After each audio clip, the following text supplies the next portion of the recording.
I just recently watched a clip of Robert F. Kennedy Jr. on the Lex Fridman podcast. I must say I was pleasantly surprised. Lex sometimes asks guests the simple yet deep question, who is God?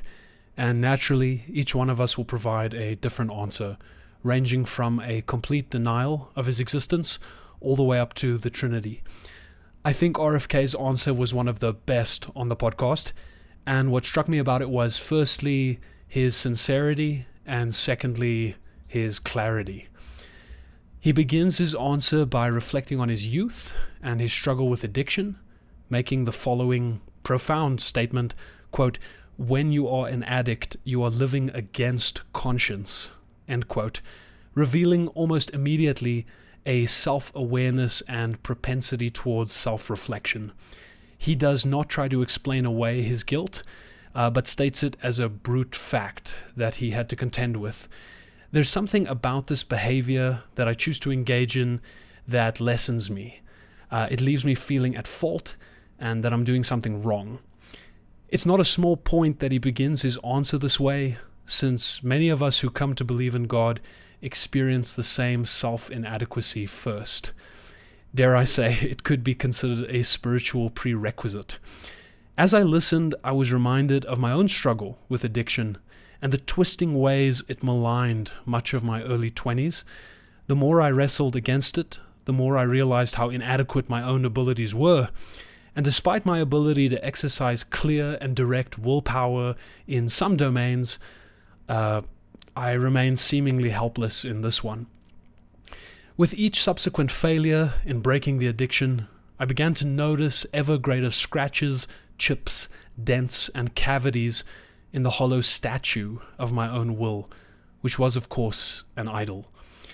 It's for this reason that, upon hearing RFK recount his own experience, I was struck by the eerie similarities. Of course, I'm not unique, since all of us can relate to the perpetual and gnawing anxiety of the human condition. RFK then explains how a friend of his seemed unperturbed by the temptations of drugs and alcohol, and this was strange but no doubt helpful and hopeful, since if it was possible for another man, it should be possible for him. But how do you overcome or extinguish a desire that itself seems unperturbed by any efforts of the will? And surely another man's experience is unique and irreplicable. So perhaps in the other man's specific context, an approach worked, but how do I know if that same approach will work in my own unique context? Here I must remind you of a point I made earlier: to wrestle with these questions, to look upon your own will with doubt, to fear your own inadequacy. This is the spiritual curriculum. The prerequisite which lowers the knees and bows the head also elevates the soul. RFK has something valuable to teach us here. To understand who God is, you must first come to terms with who you are not. To seek God's will, you must first become dissatisfied with your own. The conversation then shifts to the thought of Carl Jung, and specifically synchronicities. This is to see coincidence as something stranger than coincidence. RFK describes it as a moment when all natural and material law is suspended so that we may be reminded for just a brief moment that existence is mysterious. Something inconceivable taps us on the shoulder to remind us that life itself is inconceivable.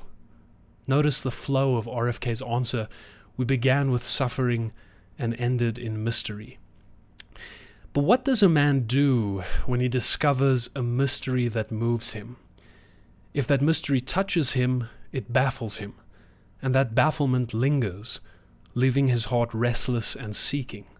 He may try to ignore it, but his old habits will bring him back to its doorstep again and again.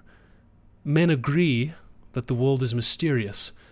We simply differ in degree and assurance. Some say it is beyond understanding. Others say that everything can be known provided we have the right tools for the job. And some men, such as myself, think that some elements of the mystery have been revealed to us, but that it is the nature of mystery not to reveal itself completely.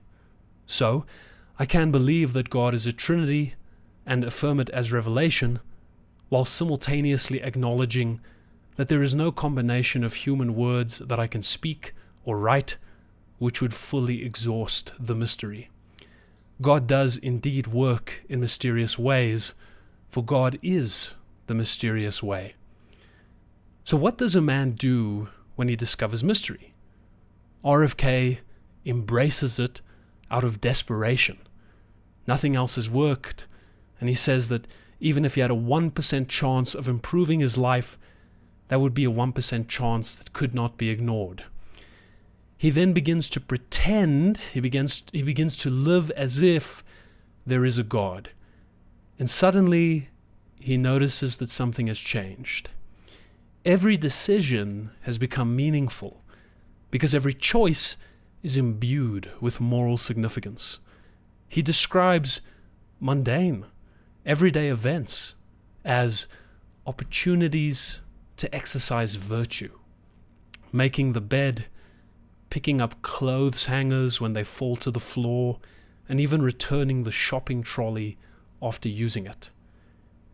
Here I must address a point sometimes made by sincere atheists who say that if virtuous behavior is motivated by the fear of hell and the fear of torture, that will reduce the moral value of the action.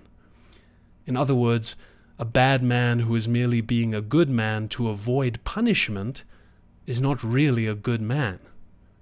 I appreciate the desire for a sincere and earnest virtue that this argument suggests. But one point that I think this argument misses is actually a simple one, namely, being purely virtuous and acting for the sake of virtue itself is a state of character which takes time and effort to develop. When embroiled in addiction and vice for years, upon embracing religious belief, you don't suddenly become a victorious hero. On the contrary, you start from a very broken place, a mental and emotional space akin to Gollum emerging from a dark cave. Every single one of us, regardless of our beliefs, must practice virtue in order to become virtuous. Before I can perform a virtuous act for the sake of the good itself, I may find I'm so broken that I only do it out of the desire to avoid punishment.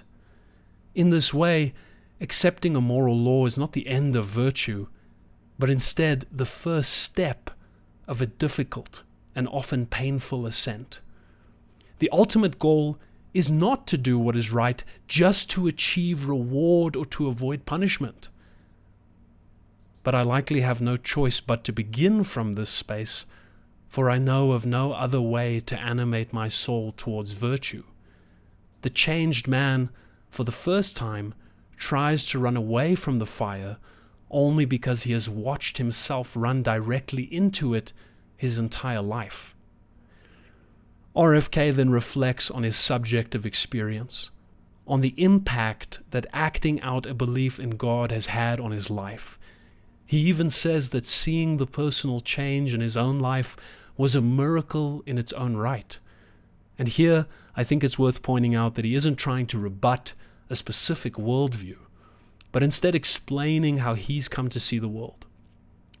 I can provide reasons why I've come to belief, but why try to convince you that you should be convinced? My own subjective experiences are not objectively empirical to the next man, but I don't need them to be.